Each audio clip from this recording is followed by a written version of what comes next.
नमस्ते जी, welcome back to my channel. कैसे हो आप सब। तो इस वीडियो में हम डिस्कस करेंगे इग्नू MEG7 से एक इम्पॉर्टेंट नॉवल जो है अनटचेबल, जिसे लिखा है मुल्क राज आनंद ने। एंड बेसिकली इन्होंने इस नॉवल को इंग्लिश लैंग्वेज में लिखा था एंड ये नॉवल पब्लिश हुई थी 1935 में।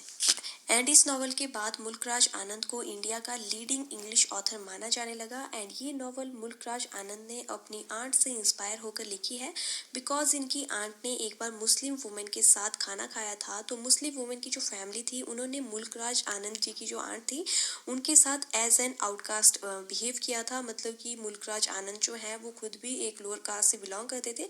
तो इनकी आंट के साथ उस टाइम पे बहुत ही मतलब एक तरह से अनटचेबल बिहेवियर उनके साथ किया गया था। तो अपनी आंट के इसी एक्सपीरियंस से इंस्पायर होकर इन्होंने ये नॉवल लिखी है। एंड इस नॉवल का जो मेन मोटिव है वो है कास्ट सिस्टम को इरेडिकेट करना। एंड ये नॉवल जो है वो हमारे प्रोटैगनिस्ट बाखा की लाइफ के एक दिन को डिपिक्ट करती है, जो एक यंग स्वीपर है जिसे अनटचेबल माना जाता है बिकॉज वो लोअर कास्ट से बिलोंग करता है। एंड ये अपर कास्ट के लोगों के घर पर उनकी लेट्रिन्स वगैरह साफ करने का काम करता है। ओके, तो ये थी छोटी सी इंट्रोडक्शन। तो अनटचेबल नॉवल की समरी डिस्कस करने से पहले मैं आपको थोड़ा सा राइटर मुल्क राज आनंद जी के बारे में बता देती हूँ। मुल्क राज आनंद एक फेमस इंडियन राइटर हैं जो कि इंग्लिश में लिखा करते थे। एंड बेसिकली ये पुअर और लोअर कास्ट के लोगों पर ही लिखा करते थे, बल्कि पुअर और जो लोअर कास्ट के लोग हैं उनकी लाइफ के ऊपर ये लिखा करते थे। बताते थे कि किस तरह से इनकी जो लाइफ है वो स्ट्रगलिंग होती थी, उस चीज़ को ये बेसिकली अपनी राइटिंग्स में डिपिक्ट करते थे।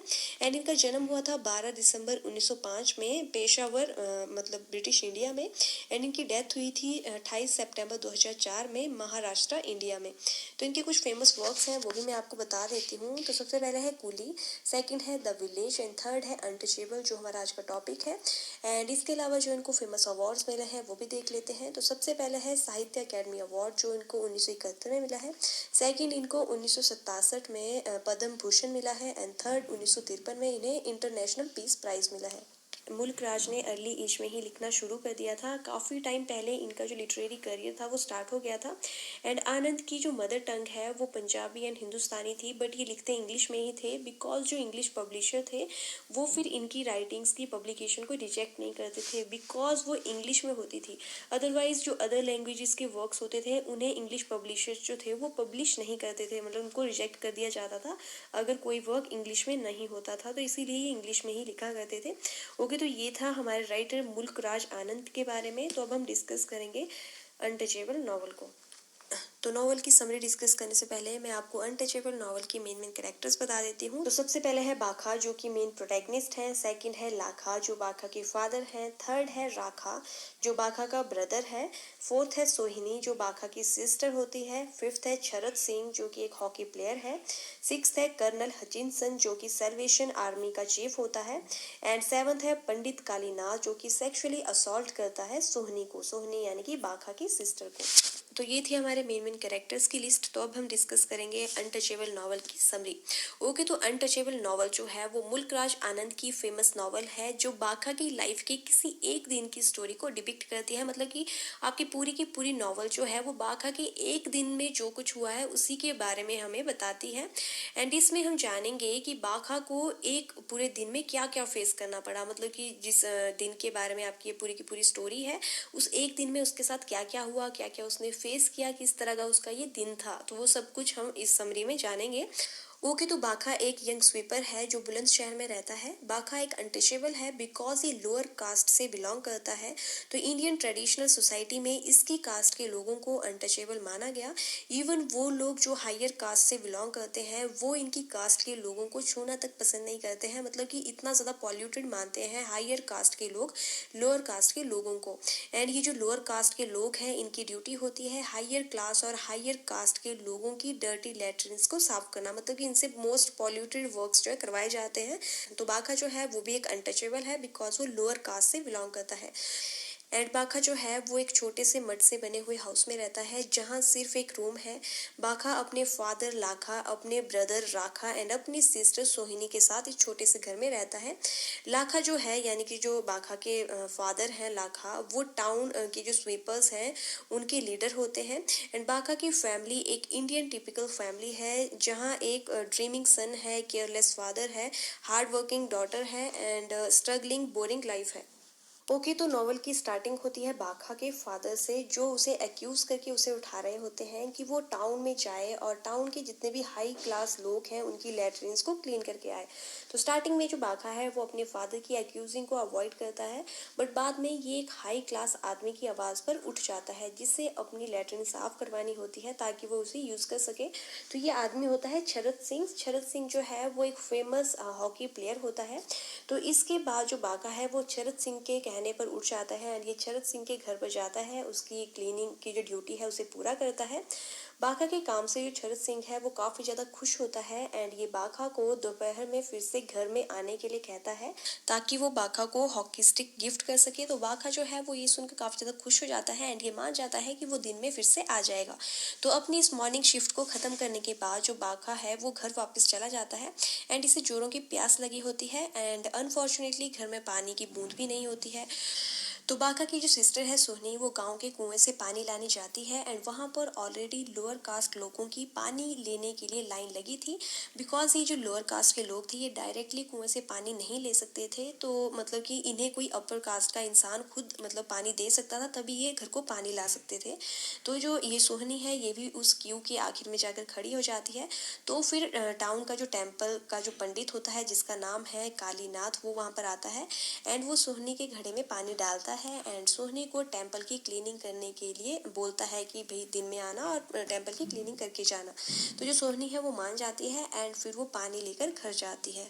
तो फिर इसके बाद जो बाखा है वो भी पानी वगैरह पीकर फिर से स्ट्रीट्स को साफ करने के लिए चला जाता है एंड ये अपने लिए कुछ कैंडीज कुछ सिगरेट्स वगैरह खरीदता है। तो फिर जो बाखा है वो स्ट्रीट्स में अपने ही ध्यान में जा रहा होता है एंड एक्सीडेंटली ये एक हाई कास्ट मैन के साथ टकरा जाता है एंड अपर कास्ट का ये जो आदमी था ये इससे बहुत ज़्यादा गुस्सा हो जाता है कि कैसे उसने बाखा को टच कर लिया।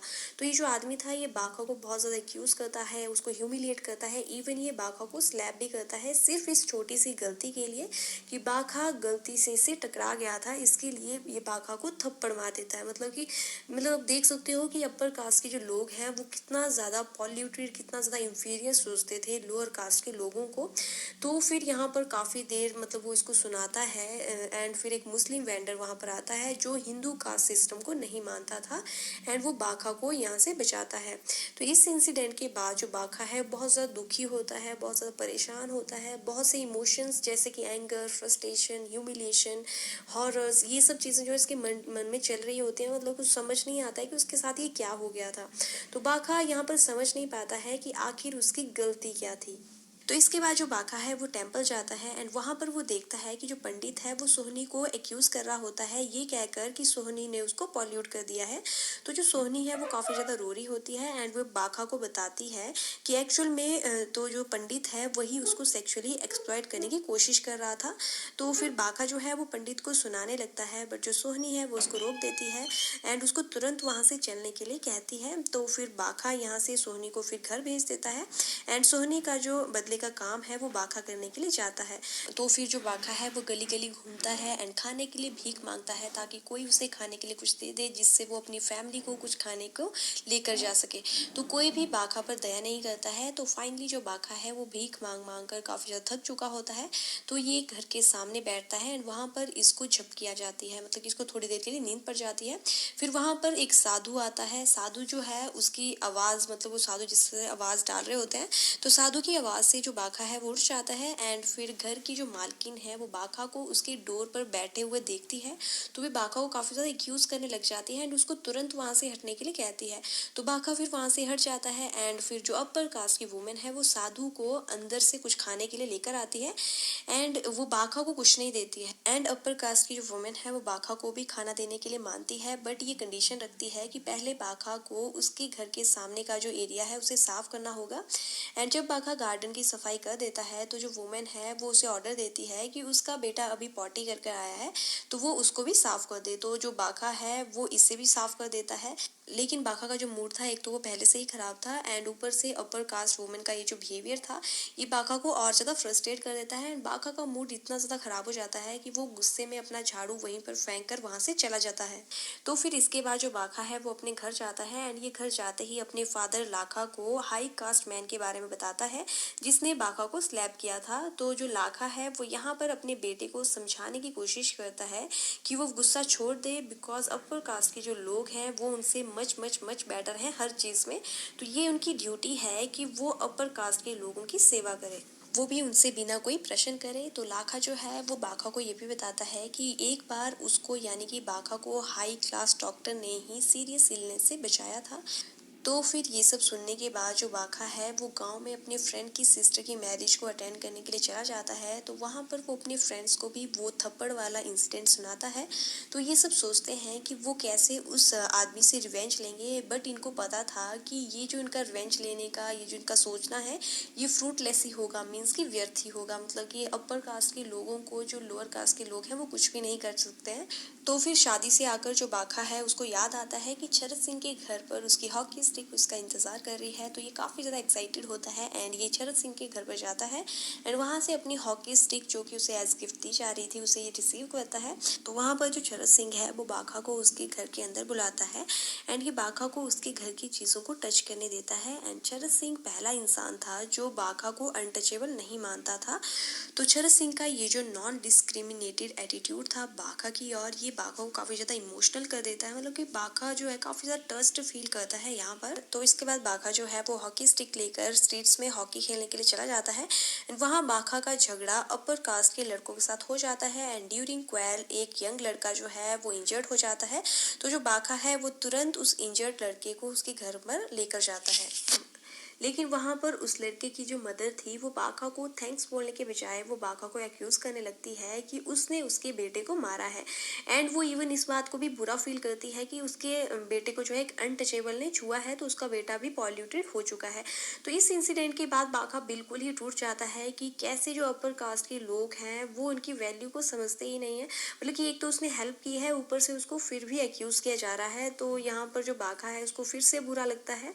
तो फिर इस अपसेट मूड के साथ जो बाका है वो अगेन घर जाता है एंड घर जाकर फिर से उसके जो फादर हैं वो उसको एक्यूज करने लग जाते हैं। तो बाका जो है वो घर से भी आ जाता है एंड बाका फ्रस्ट्रेशन में आकर एक पेड़ के नीचे जाकर बैठ जाता है। एंड फिर एक फाइटमैन जिसका नाम होता है कर्नल हचिनसन वो बाका को वहां पर देखकर उससे बात करने के लिए जाता है। एक्चुअली कर्नल जो है वो लोकल सेल्वेशन आर्मी का हेड होता है एंड ये बाका के साथ हो रहे कास्ट डिस्क्रिमिनेशन के बारे में अच्छे से जानता था। तो ये बाका को एडवाइस देता है कि वो अपनी कास्ट को चेंज करके क्रिश्चियनिटी को अपना ले, मतलब कि अपना धर्म परिवर्तन कर ले, ताकि फिर बाद में कोई भी उसे अनटचेबल ना माने एंड उसको ये जो कास्ट डिस्क्रिमिनेशन है ये फेस ना करना पड़े। तो जो बाका है वो मतलब कि उसकी बात से काफ़ी ज़्यादा इन्फ्लुएंस होता है एंड ये सोच भी लेता है कि ये अपना धर्म परिवर्तन कर देगा। तो बाका को ये चर्च बुलाता है एंड बाका इसके साथ चर्च में जा रहा होता है एंड अभी बाका ने चर्च की कुछ ही पौड़ियाँ चढ़ी होती हैं कि कर्नल की जो वाइफ है वो बाका को देख लेती है एंड ये अपने हस्बैंड को एक ब्लैकी को चर्च के अंदर लाने के लिए एक्यूज करती है। तो इस ह्यूमिलिएशन के बाद जो बाका है वो अब तो बिल्कुल ही टूट चुका होता है एंड ये बहुत ही ज़्यादा अपसेट होता है बिकॉज एक ही दिन में इसके साथ बहुत कुछ ह्यूमिलिएटिंग इसके साथ हुआ था, बहुत कुछ बुरा बुरा हुआ था, एक तरह से बहुत ही ज़्यादा अंदर से टूट चुका था। इसके साथ पूरा दिन में कुछ भी अच्छा नहीं हुआ था एंड जो बाका है वो अपने ही ध्यान में जा रहा होता है एंड ये सोच रहा होता है कि क्यों लोग उन्हें ऐसे ब्लेम करते हैं जैसे कि अनटचेबल होना उनकी कोई गलती है। तो ये सोचते हुए जो बाका है वो इधर उधर घूम रहा होता है एंड ये रेलवे स्टेशन पर जाकर पहुंच जाता है एंड वहाँ पर गांधी जी के बारे में सुनता है कि गांधी जी आने वाले हैं एंड गांधी जी की जय ये जो स्लोगन है ये चारों ओर गूंज रहा होता है। मतलब कि लोग जो है वो गांधी जी के मतलब स्वागत के लिए वहाँ पर खड़े होते हैं। तो फिर महात्मा गांधी वहाँ पर आते हैं एंड वो इंस्पिरेशनल भाषण वगैरह देते हैं एंड गांधी जी के जाने के बाद बाका सुनता है कि फ्लश टॉयलेट्स जो हैं वो जल्दी ही इंडिया में आने वाले हैं एंड बाका ये भी सुनता है कि फ्लश सिस्टम वाली जो लैट्रिन्स होती हैं उनको विदाउट ह्यूमन क्लीनिंग जो है ऑटोमेटिकली साफ़ किया जा सकता है। तो बाका जो है वो यहाँ पर गांधी जी से काफ़ी ज़्यादा इन्फ्लुएंस होता है एंड ये डिसाइड करता है कि गांधी जी को फॉलो करेगा एंड बाका समझ आता है कि फ्लश सिस्टम जब शुरू हो जाएगा तो अनटचेबल लोगों की जो प्रॉब्लम्स हैं वो काफ़ी हद तक कम हो जाएंगी। तो ये सब जानने के बाद जो बाका है वो खुशी खुशी अपने घर जाता है एंड ये पूरी बात अपने फादर लाखा को सुनाता है। तो यहाँ पर अनटचेबल नॉवल की जो समरी है वो भी ख़त्म होती है। तो अब जाते जाते मैं आपको इस नॉवल की जो मेन थीम्स है वो भी बता देती हूँ, बिकॉज आपके एग्जाम्स में थीम्स मैक्सिमम टाइम पूछी जाती हैं। ओके, तो इस नॉवल की आपकी 3 मेन थीम्स हैं। सबसे पहले है क्लास स्ट्रगल, सेकंड है चैरिटी एंड थर्ड है साइक्लिक ऑपरेशन। तो सबसे पहले हम डिस्कस करेंगे हमारी first theme, class struggle. Okay, तो क्लास स्ट्रगल जो है वो इस नॉवल का मेन थीम है एंड इस नॉवल में राइटर ने क्लास एंड कास्ट के रोल को बहुत ही अच्छे से हाईलाइट किया है। नॉवल में बताया गया है कि किस तरह से लोअर कास्ट स्पेशली जो अनटचेबल्स हैं उनको लिमिटेड राइट्स हैं एंड अपर कास्ट के लोगों के कहे अनुसार उन्हें काम करना पड़ता है, चाहे फिर वो लेटरिन साफ करना हो या कुछ और काम हो। इवन अपर कास्ट के लोगों की मर्जी के बिना लोअर कास्ट के जो लोग हैं वो खुद पानी से मतलब कुएं से पानी तक नहीं ले सकते हैं एंड अपर कास्ट के जो लोग हैं वो लोअर कास्ट के लोगों को इंफीरियर मानते हैं, उन्हें पॉल्यूटेड माना जाता है एंड अनटचेबल्स जो हैं उनको राइट नहीं है कि वो अपर कास्ट के लोगों को छू सके। मतलब कि एक तरह से कह सकते हैं कि जो लोअर कास्ट के लोग हैं ये उनकी रिस्पॉन्सिबिलिटी मानी गई है कि वो अपर कास्ट के लोगों को इवन टच तक ना करें। तो नॉवल में अनटचेबल्स को हमेशा upper caste and upper class द्वारा जो है एक्सप्लॉइट ही किया गया है, उन्हें काफ़ी ज़्यादा ऑप्रेस किया गया है। सिवाय एक इंसान के, वो था शरद सिंह, जो कि बाघा के साथ कास्ट डिस्क्रिमिनेशन नहीं करता था। पूरी नॉवल में सिर्फ शरद सिंह ही इकलौता ऐसा इंसान था। तो इस नॉवल का मेन मोटिव है लोगों को कास्ट डिस्क्रिमिनेशन के अगेंस्ट स्टैंड लेने के लिए मोटिवेट करना एंड कास्ट इक्वेलिटी लाना, यानी कि कास्ट स्ट्रगल को दूर करना। ओके, तो हमारा जो अगला थीम है वो है चैरिटी। चैरिटी भी इस नॉवल का मेन थीम है। जैसा कि हमने नॉवल में देखा ही है कि अपर कास्ट के लोगों की मर्सी एंड चैरिटी पर ही लोअर कास्ट के लोगों को डिपेंडेंट रहना पड़ता है। लोअर कास्ट के लोग हायर कास्ट से ही फूड, क्लोथ्स, फ्रेश वाटर वगैरह ले सकते हैं। लोअर कास्ट के लोगों को बैगिंग करके ही चीज़ें मिल पाती हैं, वो भी कई बार उनको बहुत ही लिमिटेड अमाउंट में मिल पाती हैं एंड कई बार तो उन्हें अपर कास्ट के लोगों का गुस्सा भी झेलना पड़ता है एंड इन्हें एक तरह से हर चीज़ जो है बैगिंग करके ही मिल पाती है एंड अपर कास्ट इनकी मतलब जो पॉवर्टी है, जो इनका स्ट्रगल है लोअर कास्ट लोगों का, उस पर मतलब दया तक नहीं दिखाते हैं। तो एक तरह से जो लोअर कास्ट के लोग हैं उन्हें जीने के लिए अपर कास्ट के लोगों की चैरिटी पर डिपेंडेंट रहना पड़ता है। तो हमारा थर्ड थीम है साइक्लिक ऑपरेशन। ओके, तो साइक्लिक ऑपरेशन भी इस नॉवल का मेन थीम है एंड साइक्लिक ऑपरेशन का मतलब होता है लोअर कास्ट के लोगों का साइक्लिक ऑपरेशन होना, मतलब कि जनरेशनल ऑपरेशन होना। मीन्स कि अगर पूर्वज स्वीपर्स हैं, अनटचेबल्स हैं, तो उनके आगे की जो पीढ़ियां हैं उन्हें भी वही माना जाता है एंड उनसे भी वही काम करवाया जाता है। एंड आउटकास्ट के जो लोग हैं, यानी कि जो लोअर कास्ट के लोग हैं, वो ना तो कॉम्युनल वेल से खुद पानी ले सकते हैं, ना ही उनके लिए कोई सेपरेट वेल बनाया जाता है। मतलब कि उन्हें चैरिटेबल हिंदूज पर पानी के लिए डिपेंडेंट रहना पड़ता है एंड इस तरह से लोअर कास्ट जो है वो जनरेशन से ऑपरेशन झेल रही है। मतलब कि जनरेशन से जो लोअर कास्ट के लोग हैं उन्हें ऑपरेस किया जा रहा है, एक्सप्लॉइट किया जा रहा है एंड ये होता आ रहा है पहले पूर्वज से लेकर जो आगे की जनरेशन हैं वहाँ तक ये चलता आ रहा है। तो साइक्लिक ऑपरेशन जो है वो बहुत ही क्लियरली हमने इस नॉवल में देखा है, बिकॉज बाघा जो हमारा मेन प्रोटैगनिस्ट है उसके जो फादर थे लाखा, वो भी एक स्वीपर थे, तभी जो बाघा है उससे भी स्वीपर का काम ही करवाया जाता है। तो यही था अनटचेबल नॉवल के बारे में। आई होप आप लोगों के लिए वीडियो हेल्पफुल रहेगी एंड अगर आपको वीडियो थोड़ी सी भी हेल्पफुल लगी है तो प्लीज़ वीडियो को लाइक करो, शेयर करो एंड मेरे चैनल को सब्सक्राइब करो एंड अभी और भी वीडियोस आने वाली हैं MHE7 पर।